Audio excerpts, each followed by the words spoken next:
Hello and welcome to a new ATFX report. In this video, a quick view on NVIDIA Corporation, particularly to give you a fresh update, give you the numbers, projects, competitors, even charts, the technical analysis I did for you, long-term and short-term both, just to keep you, again, fully updated before the results presented by this company, NVIDIA Corporation, released by this company, NVIDIA Corporation, in the coming days. Let's take a look to the presentation that, as usual, I usually do a presentation in advance so I can follow more or less certain steps to keep you completely in order and clean and freshly updated on this topic. NVIDIA Corporation was founded in 1993 in Sandville, California, with a focus on bringing 3D graphics to gaming and multimedia markets. The company gained in prominence with the release of GeForce 256 GPU graphic power unit in 1999, which offers superior three-dimensional graphics quality. That is when the company was actually one of the top on computers, particularly for gaming and for those kind of functions that usually need a superior performance on graphics. Over the years, NVIDIA has continued to innovate and expand its product offering, becoming a dominant supplier of an artificial intelligence hardware and software.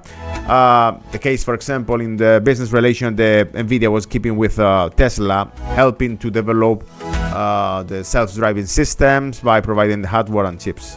The company founders believed that for computer graphics to advance, a dedicated GPU would be needed, and NVIDIA has since become a leading force in graphics and processing and AI, artificial intelligence, the last border.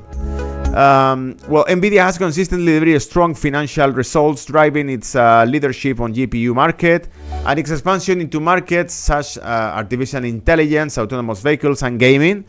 In Q3 of this year, NVIDIA reported a revenue of $3.01 billion, up to 22% year to year, and a net income of almost $900 million, up to 16% year to year on net revenue. I'm gonna show to you charts with the evolution of that net revenue year after year, because we got a certain drops there, but it's amazing the growth of the net revenue for the last 3-4 years on this company. The company gross margin is 62.6% from 60.2%. In the same quarter last year, NVIDIA Q3 earnings release showed double revenue and 50% operative margin, causing 30% stock rally. However, in the stock, it's almost 20% lower than peak early this year, possibly indicating the investor optimism fueled by the artificial intelligence buzz may have peaked, which in fact it is. I would say that it's the natural evolution of the technology companies related with technology, or companies in this sector, usually shorter. So we are not talking about McDonald's, we are not talking about Coca-Cola, we are talking about NVIDIA. These kind of companies grow super fast, they innovate super fast, but it's a super competitive also market, and therefore the life cycle they got it is shorter than other traditional companies. It is last quarter earnings release on August 23. The company surpassed consensus estimates, revenue double on year-to-year basis, and adjust EPS, dividends expanding fivefold from 0.51 cents to $2.70. There were 37 upwards EPS revisions in the last 90 days, a positive sign. We usually, anytime I'm bringing to you these market reports, I always take a picture on the Seeking Alpha, just to see what was the expectation and the reviews from other analysts on this company. In this case, is 0 negative reviews, or not reviews, but revisions, 0 negative revisions, and 37 positive revisions, which means like most of the analysts, as a consensus, they consider the company is actually doing better than expected. Let's follow the agenda. As of the last reporting data, NVIDIA outstanding cash balance was 16 billion, significantly above the total debt level. This is low leverage and strong liquidity given NVIDIA's management options for allocating capital and ensuring further innovation of massive revenue growth. Actually, I bring to you the financial statements where you can see actually the total cash is 16 billions, more than 16 billions, and the total debt is 10.95 billions. Therefore, the total debt on equity is in a ratio of 39.83%. Super good numbers. Long-term debt related with the total capital is 24.70%. So again, low leverage used by this company and therefore low risk and high liquidity. As of the last reporting data, NVIDIA cash balance stood at 16 billion, significantly exceeding the total debt level. This low leverage and robust liquidity provide NVIDIA's management with numerous options for allocating capital to drive further innovation and substantial revenue growth. In other words, my friends, they got extra cash to spend in different things and they are not stressed by the debt as other companies. Financial results. Over the past 90 days, there have been an impressive 37 upwards EPS revisions, signaling a crucial bullish outlook. This is what I mentioned a few minutes ago, and it's actually a fact that, as you can see in the corner, let me highlight for you.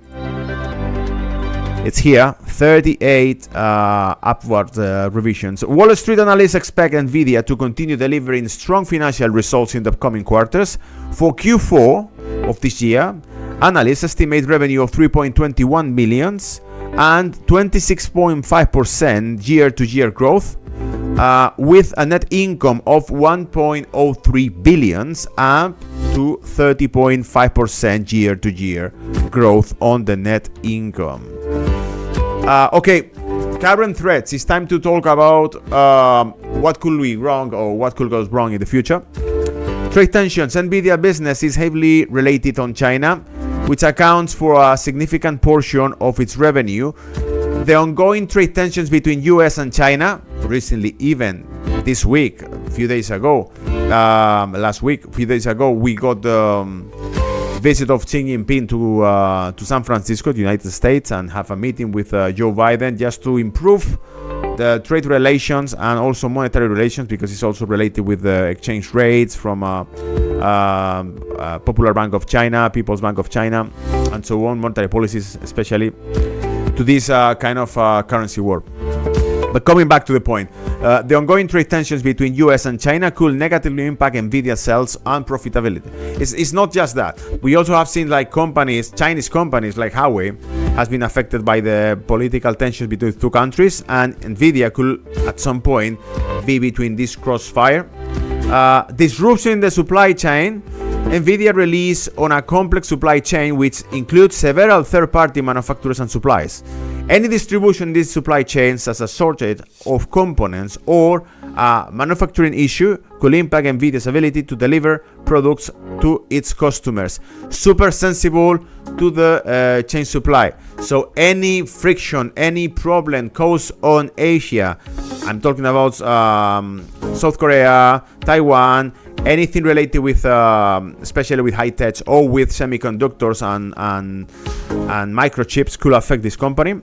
Rapid technology change. The technology industry is constantly evolving, and NVIDIA needs to stay ahead of the curve to remain competitive. If the company fails to innovate and keep up with emerging technologies, it could lose its competitive advantage.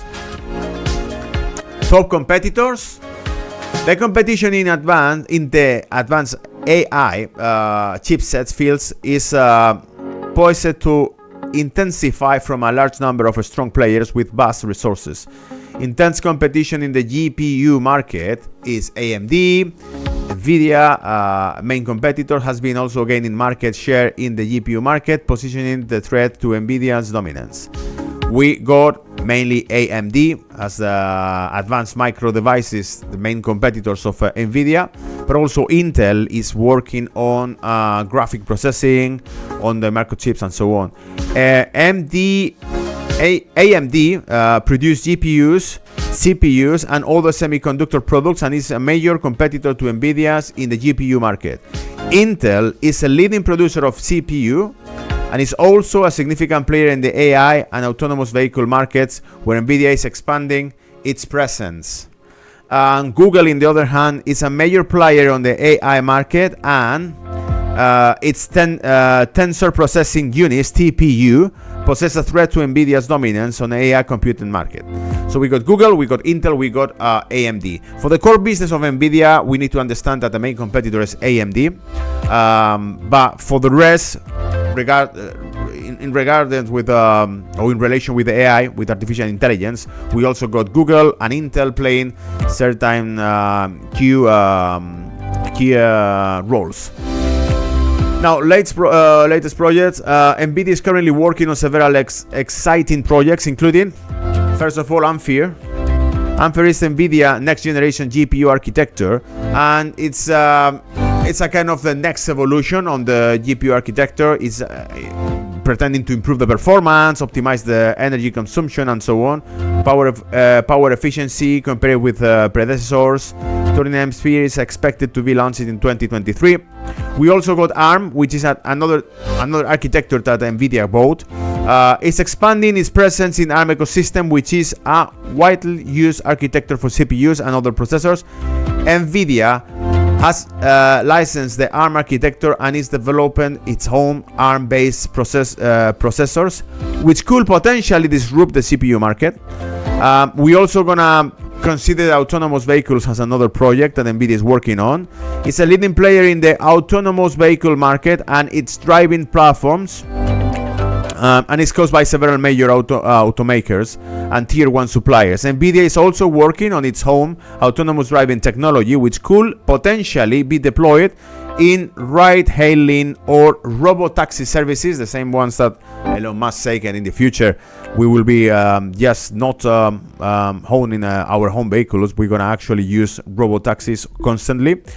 And Omniverse. Omniverse is NVIDIA new platform for AI. It's based on 3 dimensions for mainly industrial purpose, but has, as you can see, platform of AI and computing, which is designed to enable real-time collaboration and simulation across multiple industries, including architecture, engineering, construction, and media. Basically, it's like how to develop certain projects for industry, but in 3D and in a whole virtual ecosystem.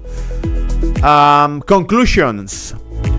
Just before the charts and before the technical analysis. Although NVIDIA has consistently maintained its position as a GPU market leader, it's important to note that the corporate life cycle of technology companies is often shorter compared to other industries. NVIDIA has been able to reinforce its competitive edge through continuous investment in its business. However, the current valuation implies that NVIDIA will maintain its domain market position for the foreseeable future, which may not be the case given the rapidly evolving of nature of the technology industry could change from one day to another. It's crucial to be mindful of the possibility that NVIDIA may lose its market leading position in the future regardless of its current stronghold. And finally, my friends, I'm gonna share the full screen with you so you can see in detail the charts. This is the charts I have been taking. As you can see, it's absolutely super bullish and strong company. Take a look at the evolution of this year. It has been amazing, the results on 2023. However, we can see that it's developing a kind of run since the end of the summer. Runs between $400 and $500 per share, and I will say that the pivot price between the top and the bottom is 440, 450, very important levels. So which means like in 2 occasions we have been over $500 per share. Now we're in the $592 per share and still around 500. I will say that probably at least we see 2 or 3 seasons closing about $500 per share. My feeling is this company gonna keep placing a lateral movement. In any case, if after the results is able to break out the $500 per share, I will wait 1, 2, 3 days at least to see that breakout is actually consolidated. Otherwise, you could surprise yourself with positions taking about $500 and then a drop. to certain lower levels.